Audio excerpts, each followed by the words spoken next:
புதுக்கோட்டை சார்பாக நாங்கள் எல்லாரும் வந்து ஒன்றிய கழக செயலர், நகர கழக செயலர், அனைத்து மாவட்ட நிர்வாகிகள், பேரூர் கழக நிர்வாகிகள் அனைவரும் நாங்கள் இங்கே வந்திருக்கோம். ஆனால் அவர் நேற்று ஒரு பொய்யான தகவலை அங்கே கொடுத்திருக்காரு. பொதுச் செயலரோட அறிவிப்புல எல்லாருமே இங்கே இருக்க ஒன்றிய செயலர், நகர செயலர், பேரூர் கழகம் எல்லாருமே இங்கே இருக்கோம். ஆனா அவர் போயிட்டு நாங்க எல்லாரும் 40 பேர் சேர்ந்தோம், 80 பேர் சேர்ந்தோம்னு அதை கூட பொய்யாதான் தகவல் சொல்லியிருக்காரு. அவர் தான் இந்த கட்சிக்கு துரோகம் பண்ணிட்டு போயிருக்காரு. இங்க சம்பாரிச்சு இங்க எல்லாம் பண்ணி தீய சக்தின்னு சொன்ன அந்த தீய சக்தியே வந்து தூய சக்தி ஆள்ற அந்த கவர்மெண்ட் அவரை சேர்த்திருக்கு. அவருக்கு குட்கா கேஸ் இருக்கு. இந்த போதையில்லா அரசாங்கம் நடத்தணும் அப்படின்னு சொல்லி சொல்றாங்க. அவங்க குட்கா கேஸ்ல உள்ளவரை எப்படி சேர்த்தாங்கன்னு எங்களுக்கு இன்னும் தெரியல. இவர் போய் இங்க இந்த கட்சி அழித்த மாதிரி தான் அங்கேயும் அதை அழிக்க போறாரு.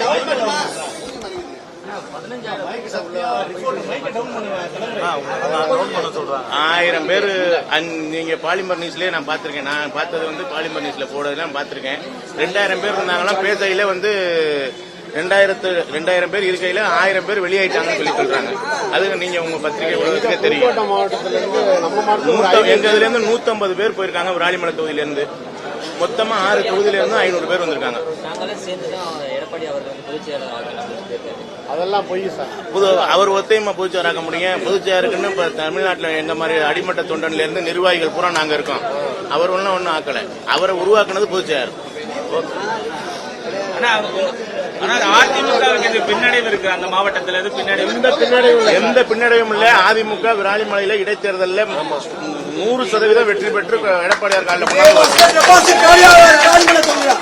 பொதுவா கரூர் மாவட்டத்தில இருந்தும் போயிருக்காங்க. இது போல பல மாவட்டங்கள் இருந்து போறது துரோகிகள் எங்க கட்சியை விட்டு துரோகிகள் வெளியாகி கொண்டிருக்கிறார்கள்.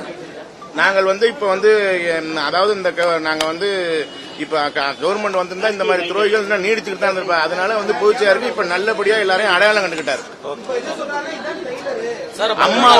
அம்மாவோட ஆத்மானால துரோகிகள் பூரா அகன்றுட்டாங்க.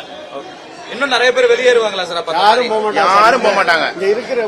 இது எல்லாமே உண்மை தொண்டர்கள் விராலிமலையில இருந்து வந்திருக்காங்க. விராலிமலையில அவர் வந்து 100% விராலிமலையில இந்த தடவை ரெட்டலை ஜெயிக்கும். 100% ஜெயிக்கும். அடுத்த வாட்டி எங்க எடப்பாடி அண்ணன் தான் சிஎம். 6 தொகுதி நாங்க ஜெயிப்போம். இது உறுதி. வேணா எழுதி 6 தொகுதி.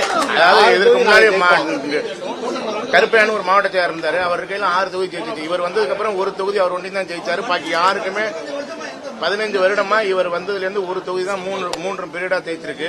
இந்த தடவை நாங்க வந்து நாங்க எல்லாரும் ஒன்று கூடி எல்லாரும் 6 தொகுதியும் ஜெயிச்சுக்கிறோம். இப்ப இடைத்தேர்தலில் விராலிமலையை ஜெயிச்சு கொண்டாந்து பொதுச்செயலர் காலடியில் காணிக்கையா வச்சிருவோம்.